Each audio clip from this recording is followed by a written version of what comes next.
प्रयागराज के मेले में साधु संत लोग एक तपस्या समान मानकर रहते हैं। गंगा स्नान के बाद पूजा पाठ कर फिर अपने सभी भक्तों को आशीर्वाद प्रदान करते हैं। दिव्य साधु संत जिनके दर्शन पाना आसान नहीं है, वे सब एक जगह आ जाते हैं। आप सब भक्तजन लोग प्रयागराज में आकर सभी का दर्शन एक साथ कर पाते हो है। आज हम ऐसे ही एक संत का दर्शन आपको करवा रहे हैं। आइए महाराज जी से प्रयागराज के कुंभ मेला के बारे में अपनी सभी जिज्ञासा पूरी करते हैं। राम जी का नाम श्री श्री 1008 श्री राम कृष्णदास जी महाराज, जो शेरपुर कुटी कोल्हूनाथ भगवान शिव जो हैं, एक बार की अंग्रेजी शासनकाल में एक भक्त ने कहा, वो जंगल की पूरी कोल्हू जहाँ पर शेरपुर कुटी स्थापित है, आज से 200 वर्ष पहले पूरा जंगल था। जंगल में वहाँ बकेल जो लकड़ी काटने के लिए रस्सी बनाने का कार्य करते हैं, वो एक पत्थर का टीला था, स्वरूप जैसे था, उसी पर लोग कूद करके उस रस्सी से लकड़ी के ले जा कर के अपने जो भोजन के लिए लकड़ी ले जाते थे। महात्मा खाकीदास तुलसीदास जी महाराज, जो टणवा एक अपनी पहली कुटी है, वहाँ से आ कर के यहाँ पर पुजारी बाबा रामदास जी महाराज एक उनके शिष्य थे, आए और उन्होंने देखा कि तो ये भगवान शिव का स्वरूप है, भगवान शिव साक्षात हैं। उन्होंने कहा, इस पर ये आज से इनके सिर पर लिंग पर ऐसे जो है चोट का प्रहार नहीं करना चाहिए। और जब उन्होंने कहा कि नहीं महाराज जी, तो ये पत्थर को गाड़ दिए होंगे रात्रि में, चारों तरफ उसको खुदाई की गई। 40 फुट तक खुदाई करने के बाद वह पत्थर जो चौड़ा होता गया और ऊपर जो पतला था। तो कोल्हू का जो आकार होता है, ऊपर पतला और पीछे जो मोटा होता है, इसलिए उनके मुखारबिंद से शब्द निकला, आज से इनका नामकरण जो है कोल्हूनाथ रहेगा। और तभी से कोल्हूनाथ का नामकरण हो गया।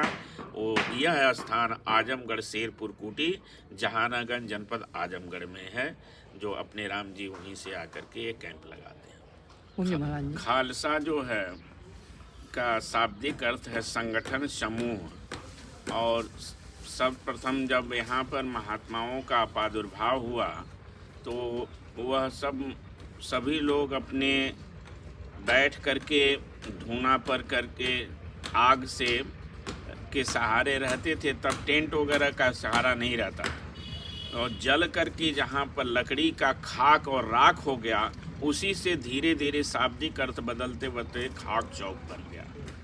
और प्रयाग वह ऐसी सर्वभूमि है जहाँ पर सृष्टि का सृजन और प्रलय दोनों होता है। गोस्वामी तुलसीदास जी ने अपने श्री रामचरितमानस में लिखे हैं कि माघ मकर गत रवि जब होई, तीरथ पति आवहि सब कोई, देव दनुज की नर नर श्रेणी, सादर मज्जहि सकल त्रिवेणी, पूजिय माधव पद जल जाता, परस अखय बटु हर्षहि गाता, भरद्वाज आश्रम थी पावन, परम रम मुनिवर मन भावन, तहाँ होई मुनि ऋषय समाजा, और जाहि जे मज्जन तीरथ राजा। यही प्रकार भरी माघ नहाई, पुनि सब निज निज आश्रम जाहि, प्रति संबत अति होई आनंदा, मकर मज्ज गौ नहीं मुनि वृंदा।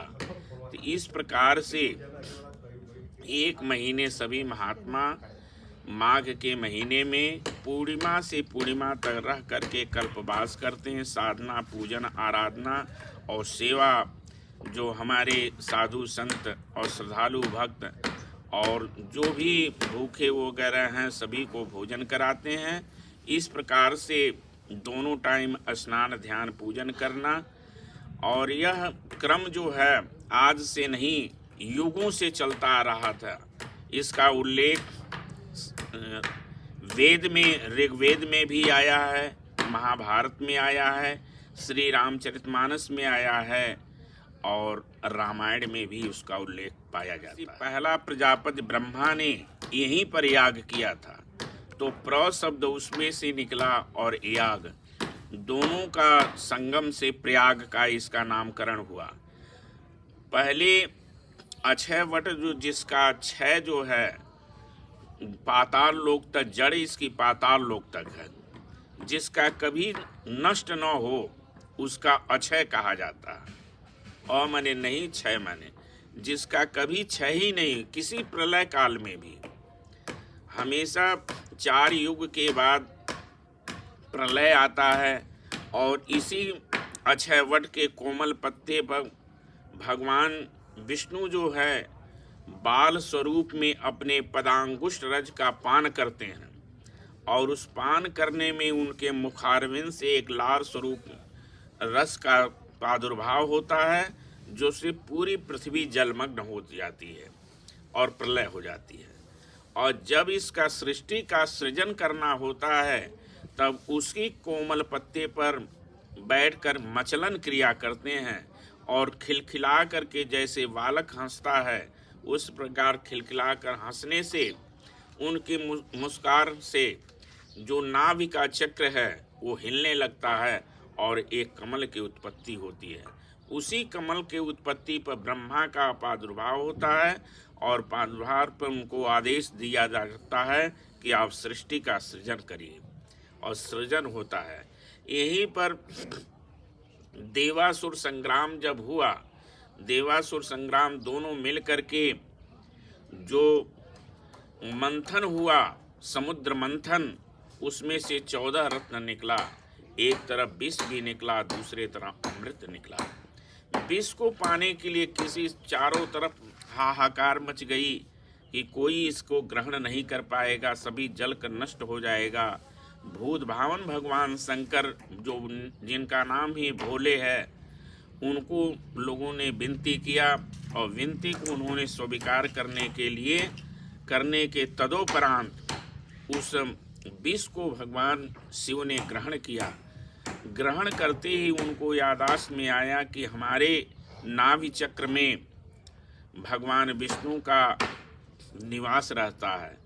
आया भी है कि यह जो आत्मा है परमात्मा का अंश है। आत्म महि राम, राम महि आत्म, जिन्नस गुर विचारा। आत्मा के अंदर परमात्मा और परमात्मा के अंदर आत्मा। हर समय याद रखो, इस दुनिया से जरूर चले जाना है। जो कुछ करने के मन से करेंगे उसका दंड एक दिन अवश्य चुकाएंगे। इसलिए जब वह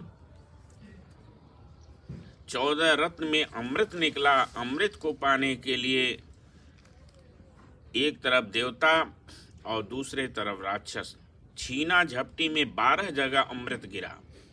4 जगह मृतलोक में हरिद्वार, नासिक, उज्जैन, प्रयाग, और 6 जगह स्वर्गलोक में और 2 तरह पाताल लोक में। इस तरह से 12 जगह गिरने से हर 12 वर्ष के बाद कुंभ, महाकुंभ लगता है और 3 वर्ष के बाद एक कुंभ चारों जगह पर लगने के एक क्रम के बाद वहाँ पर दोबारा जब आता है तो 12 वर्ष हो जाता है। तो इस तरह से 12 जगह अमृत गिरा। बंटवारा जो हुआ यहीं के प्रयाग की भूमि पर हुआ। इसलिए प्रयाग एक ऐसी भूमि है। एक छोटी सी कथा जिसके दृष्टांत में आती है, एक अपना भक्त था, तपस्या कर रहा था। उसने कहा कि विष्णु भगवान हमारे सबसे बड़े इष्ट हैं और सभी 33 करोड़ देवी देवताओं में सबसे सर्वोपरि हैं, सबसे दयालु और कृपालु हैं, इसीलिए उनको करुणा निधान कहा जाता है। दूसरा भक्त ने कहा नहीं, हमारे भोले जो हैं सबसे, जो भी विष का पान कोई नहीं कर पाया उसको उन्होंने ग्रहण कर लिया। जितने अस्त्र शस्त्र जो भी है सभी को प्रदान देवताओं को करने लगे, अपने लिए कोई भी उन्होंने धारण नहीं किया। तो इसलिए सबसे जो है शक्तिशाली और कृपालु जो हैं भगवान भोलेनाथ हैं। इसने वाद विवाद में अपने इष्ट को उसने कहा कि जब सबसे बड़े हैं अपने इष्ट को बुलाओ। उसने अपने मंत्रों के द्वारा उस चुंबकीय शक्ति से अपने इष्ट को पुकारा। भगवान के त्रिमे जो तर्जनी से चक्र जो निकला और सहारा के लिए कि मेरी रक्षा के लिए रक्षा करिए। दूसरी उसी उपरांत में भगवान शिव को उसने त्रिशूल आ गया। और दूसरे जा मुद मंगल में संत समाजू और जो जग जंगम तीर्थ राजू। दूसरा प्रयाग जो है चलता फिरता प्रयागराज है। और यह दोनों शक्ति एक तरफ काशी जो है आकर चार जीव जगे हई, काशी मरत परम पद लहई, सो पिराम महिमा मुनिराया, शिव उपदेश करत करिदाया। दूसरे तरफ अयोध्या राम धामदापुरी सुहावन, लोक समस्त विदित अति पावन, चारि खान जग जीव अपारा, अवध तजे तनु नहीं संसारा। दोनों जगह प्राण त्यागने पर मुक्ति होती है। वरुणा असीत वाराणसी, वरुणा नदी से 80 घाट के बीच में यह चौथा लोक है जो भगवान के त्रिशूल पर बसी हुई है। प्रलय काल में यह प्रलय नहीं होती है, संपूर्ण ब्रह्मांड जलमग्न होता है, प्रलय होता है, लेकिन यह खड़ी हो जाती है। इतनी दूर पर वरुणा से 80 घाट के बीच की दूरी जो चारों तरफ से चौहद्दी पर, और यह अक्षय वट के 3.5 कोस के रेंज में कहीं भी प्रलय काल में यह भी क्षय नहीं होता है।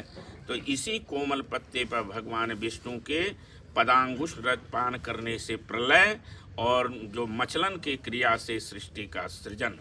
तो ऐसी भूमि जो संसार के ब्रह्मांड में चारों जगह पर कहीं ऐसा नहीं है। इसलिए उसी अमृत की खोज के लिए, उसी अमृत की प्राप्ति के सिद्धांत को पाने के लिए साधु संत महात्मा प्रयत्नशील कर रहते हैं। और क्यों न हो, क्योंकि वह साधारण ही पाया जाता है। क्योंकि गंगे तो दर्शनार्थ मुक्ति, गंगा का दर्शन करने से मुक्ति होती है। तो जा मज्जनते बिनहि प्रयासा, और सत्संग न पावहीं पासा। इसलिए मज्जन करने से, स्नान करने से इसकी फल की और प्लस पॉइंट हो जाता है। इसलिए प्रयाग जैसी भूमि संसार में और दूसरे जगह के नहीं है।